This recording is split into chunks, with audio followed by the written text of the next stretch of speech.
One of the biggest games, if not the biggest game in the opening week of the college football 2019 season will be the Oregon Ducks against the Auburn Tigers at AT&T Stadium in Arlington, Texas. A rematch of the 2011 National Championship game. So I guess that means with its importance and all, we should break this one down. Let's get into it.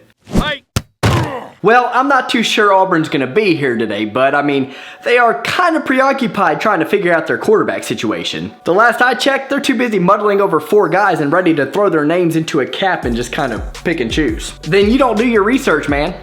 Thanks for demonstrating that right out the gate. It's now down to Joey Gatewood and Bo Nix, and my guess is either will be fine against the Quack Attack. You know, you guys are so cute over there with your second-year coach.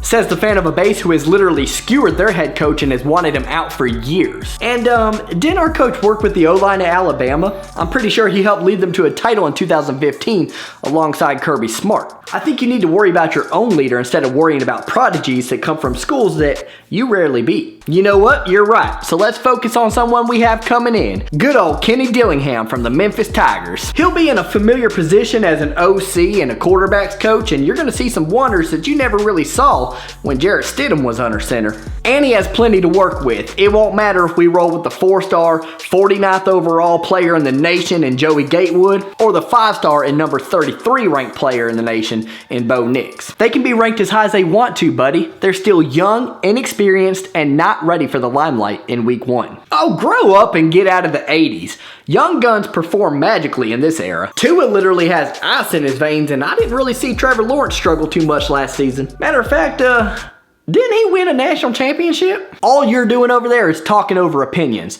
but let me give you some facts. Joey Gatewood is a 6'4", 230-pound, dual-threat quarterback with awesome breakaway speed and a heck of a deep ball. And Bo Nix is probably the best passer we have, the number 1 dual-threat quarterback in the nation, and can really throw on the run. And boy can he move. 2,112 yards and 34 touchdowns over his high school career rushing the football. Rushing the football, not passing. If you want to talk about passing, his senior season he threw for 3,802 yards, 50 touchdowns, and just 7 interceptions. That's pretty solid. I'm done proving my point about our quarterback situation. What else you got? I'm sticking with experience matters, point blank, like that of our offensive line. Here's something interesting for you. On our offensive line, we'll have 4 seniors from last year's team, and the entire core, all 5 of them, are returning from last year. All to protect our Heisman candidate quarterback, Justin Herbert. Here's something else. Only Jake Hansen,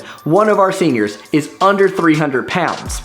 And he's 297. These guys are hosses up front. They only yielded 22 sacks last year in 13 games. That's not even 2 sacks a game. And they propelled our running backs to average 4 yards per carry last season. Yeah, maybe against that weak Pac-12 conference of yours. We, on the other hand, are sitting in the best division of the best conference, playing the best competition week after week after week after week after week after week.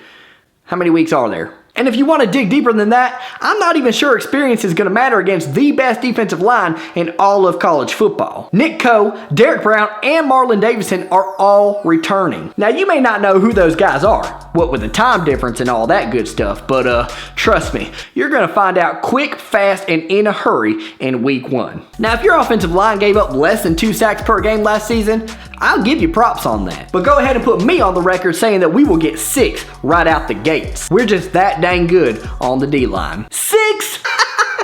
Oh my gosh, I will take that bet and give you 2 at the most. You act like Herbert is just easy to take down and doesn't have a quick release. The guy is 6'6", 233.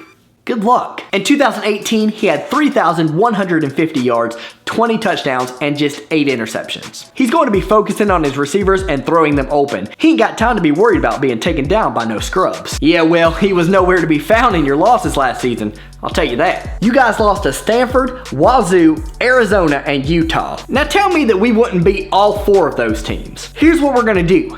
We're literally gonna mop up the floor with y'all just like we did Washington last season. The Pac-12 is like a little sister to that of the SEC. Oh, you mean in that neutral site game you had out there last year in Atlanta, Georgia? Come on, give me a break. Winning is winning, my dude, but I guess you wouldn't know much about that. Nor would you be willing to admit that losing your best receiver from last season is going to put you in a dark, dark place for this one. Dillon Mitchell last season had 75 catches for 1,184 yards and 10 touchdowns. Good luck replacing that kind of talent and those kind of numbers. Now obviously I love Mitchell, but the talent is there to fill that void. We have Jawan Johnson transferring from Penn State, Dawood Davis, Jalen Redd, Johnny Johnson, Brian Addison, Justin Collins, Dimitri Birch, Brendan Schuler. I'm pretty sure that out of that bunch, someone will rise to the occasion. All you're doing is naming a bunch of names. Blah, blah, blah. Okay, how about this name? CJ Verdell out of the backfield. Over 1,000 yards last season. And his backup, if you even want to call him that, is every bit as capable as Verdell is. He had 199 yards against Oregon State last year. His name is Travis Dye. Go ahead and write it down. He completes that awesome 1-2 punch of ours. Again, all this is irrelevant when you consider our defensive line. All I heard about at this juncture last season was Myles Gaskin this and Myles Gaskin that. He ended up with 75 yards. Unless you're bringing me actions and not words, we're going to be all over Oregon the way we were Purdue last year in the Music City Bowl. You know, that game that we won 63-14 and we're up 56-7 at halftime? Well, we could say the same about our Red Box Bowl game against Michigan State. We beat them 7-6.